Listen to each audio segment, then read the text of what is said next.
Face, yeah, there. So today I'm going to be asking you some questions about beauty standards, and I just want you to answer as honestly and whatever comes to mind first. Okay? So when I first think of beauty, I think of a lot of things that are going on in the media nowadays, like with the whole pressure to wear makeup, have thick brows, have big lips, and how the beauty standards are constantly changing. How things like Instagram have made us think that a more filtered version of beauty is what we need, and how beauty has become really synthetic and not as natural as it has in the past. I think most people struggle with their self-image because, like, growing up, like, you have, like, those people, like, who, like, either, like, hit puberty before you, or, like, you have people who, like, when you look on, like, in movies or on magazines, you see all those, like, grown-up people, and, like, they have, like, beautiful bodies, and, like, you as a young child think, oh, why don't I have that yet? Like, that's not fair. And so, like, growing up, you kind of keep that mindset, like, no matter how old you get. I feel like once puberty starts for people, some people get confused. They see a certain person, they say, oh, how come my body didn't grow to be like that? How come, you know, just a variety of things. They just compare themselves to others, and they end up not liking what they see because of the people around them. All right, my appearance is very influenced by the fact that I'm a dancer. As a dancer, and like a ballerina specifically, they expect you to adhere to a certain, you have to sit up straight, you have to be a stick, like you have to just adhere to that mold. I have had dance teachers tell girls that they need to lose weight. It's like an extremely stressful like sport or art, really, just because of their appearance. Oh goodness, okay. So currently there's really high standards for anyone, man, woman, non-binary, anybody at this moment in time. And it's like there's this big thing with men, and they have to be they have to like display themselves as being like hyper masculine, and hyper masculinity is pretty toxic, so you can see the problem.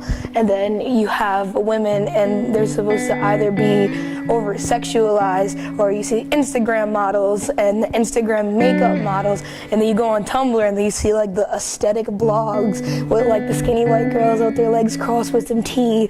Like that's all that you see, and that's expected of us because it's all that we see.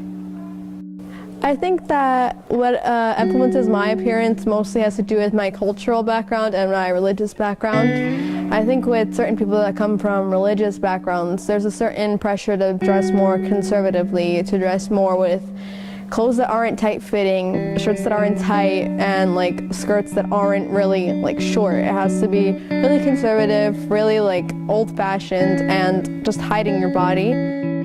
People who look unrealistic, if that makes sense. Like those super hot models that are just really tall and really skinny, that's just unrealistic for a normal person. Whereas male models like hard abs and just really buff, which is also unrealistic. I think the beauty standards portrayed by the media are very unrealistic because normal people cannot achieve those body types. A lot of celebrities use plastic surgery to create these ideal body types, and they also use Photoshop to retouch the magazine covers so they look like they're naturally perfect when they're not.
you.